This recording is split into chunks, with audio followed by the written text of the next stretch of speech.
दोस्तों नमस्कार।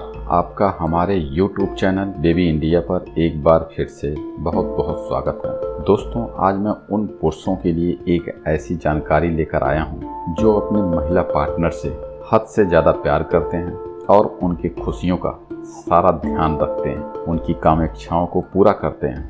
अगर कोई पुरुष केवल सेक्स के लिए आतुर रहता है और उसे अपने महिला पार्टनर के संतुष्ट की इच्छा नहीं होती है तो उसे स्वार्थी पुरुष के संज्ञा में डालना चाहिए, क्योंकि पुरुषों को सेक्स से जुड़ी जानकारी ना होने की वजह से वो अपने महिला पार्टनर को संतुष्ट नहीं कर पाते हैं। इससे उनके महिला पार्टनर को तमाम तरह की बीमारियां घेर लेती हैं, जैसे कि सेक्सुअल इच्छा ना पूर्ण होने की वजह से सिर दर्द का बना रहना, हीमोग्लोबिन की कमी, चिड़चिड़ापन, ब्रेस्ट पेन और मासिक धर्म की अनियमितता जैसी तमाम संभावनाएं बनी रहती हैं। इवन देखा जाए तो शरीर की रोग प्रतिरोधक क्षमता भी काफ़ी कमज़ोर हो जाती है। यही सारी चीज़ें अगर सेक्सुअल इच्छा पूर्ण होती रहें तो महिलाएं काफ़ी खुश मिजाज और संतुष्टदायक पूर्ण सम्मोहक बनी रहती हैं। पुरुषों को इसके बारे में विशेष ध्यान देना चाहिए।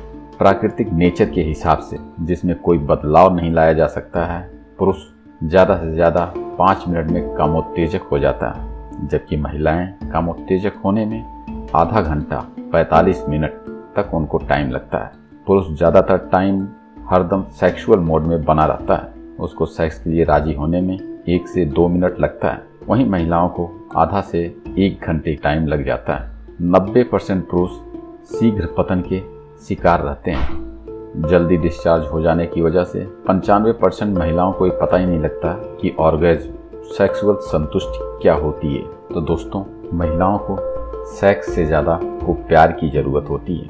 तो इसके बारे में आपको महिलाओं के सेक्सुअल पार्ट, कामोत्तेजक भावों को जानना चाहिए और उनके इशारों को भी समझना चाहिए। किसी भी महिला को उत्तेजित करना भी एक कला है, क्योंकि हर महिला अलग अलग टाइम पर, अलग अलग समय पर उत्तेजित होने में उनको समय लगता है। लेकिन अगर आप थोड़ी सी रचनात्मक और महिलाओं को कामेच्छा जगाने में सक्षम हैं, जानते हैं, तो आप महिलाओं के गुप्त पार्टों पर ध्यान देके उनको काफ़ी उत्तेजित कर सकते हैं। इसी में है महिलाओं के पैर के अंगूठे, उनको हल्के हाथों से सहलाते हुए अगर आप कुछ देर तक करते हैं तो महिलाओं में कामोत्तेजना की भावना जागृत होने लगती है और वो आपको अपने तरफ निमंत्रण देने से नहीं चूकती हैं। इसी तरह से अगर आप उनके घुटने के नीचे वाले भाग पर अपने हल्के हाथों से सहलाते हैं और किस करते हैं तो उनमें उत्तेजना की भावना ज़्यादा जागृत होती है, क्योंकि महिलाओं का यह सबसे सेंसिटिव पार्ट माना जाता है।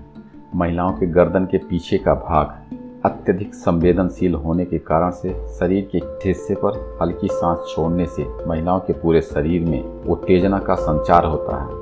और अगर इसी अंग पर आप जीभ या दांतों का सही इस्तेमाल करते हैं तो वे आपको अपने आगोश में लेने से नहीं चूकती हैं। लेकिन आपको ध्यान रखना चाहिए, यह केवल सेक्सुअल मोड में आने की शुरुआत है। महिलाओं के स्तन सबसे कामुक अंग माना जाता है। शरीर के इस हिस्से पर किसी भी पुरुष के द्वारा स्पर्श मात्र से ही बहुत सी महिलाएं कामोत्तेजित होकर ऑर्गेज्म को प्राप्त कर जाती हैं। ऐसे में पुरुषों को ध्यान रखना चाहिए कि एक नेप्पल के कुछ ऊपर वाला भाग नेप्पल से ज़्यादा सेंसिटिव होता है। आप मुंह से नेप्पल की किस करते हुए, दांतों से हल्का सा दबाते हुए, दूसरे हाथ से महिला के नेप्पल को सहलाते हुए अगर 5 से 7 मिनट तक इसी क्रिया में बने रहते हैं तो महिला चरमोत्कर्ष को प्राप्त करती है। नाभि के आसपास का एरिया भी काफ़ी सेंसिटिव होता है, लेकिन यह निप्पल से काफ़ी कम होता है। आपको इस पर थोड़ी देर तक अपने हाथों को सहलाते रहने मात्र से ही महिला काफ़ी उत्तेजित हो जाती है। जांघों के अंदर वाले भाग पर अगर आप अपने हाथों से सहलाते हैं तो महिला चरमोत्कर्ष के आनंद तक पहुँचती है। इसी तरह से अगर महिला के आप विजाइनल पार्ट के ऊपर अपने हाथों को सहलाते हैं, किस करते हैं, तो महिला चरमोत्कर्ष को प्राप्त होती है। इसके बाद आपके आगोश में आने से उसको कोई नहीं रोक सकता और इसके बाद रिलेशन बनाने मात्र से ही वह ऑर्गेज्म को प्राप्त करती है और इससे सबसे सटीक सेक्सुअल परफॉर्मेंस माना जाता है। इससे आप दोनों चरम सुख को प्राप्त करेंगे और सेक्स का कुछ अलग ही आनंद उठाएंगे, जिससे आपके शरीर पर काफ़ी अच्छा असर दिखाई पड़ता है और आपकी महिला पार्टनर काफ़ी खुशमिजाज बनी रहती है। तो दोस्तों, आशा करते हैं कि आप इस जानकारी का फ़ायदा उठाएंगे और अपने महिला पार्टनर को संतुष्टिदायक सेक्सुअल परफॉर्मेंस का एहसास दिलाएंगे। तो दोस्तों, इसी तरह से आप हमारे इस चैनल पर बने रहें। तो फिर मिलते हैं कुछ और जानकारी के साथ। तब तक के लिए आप मुझे इजाज़त दें। धन्यवाद।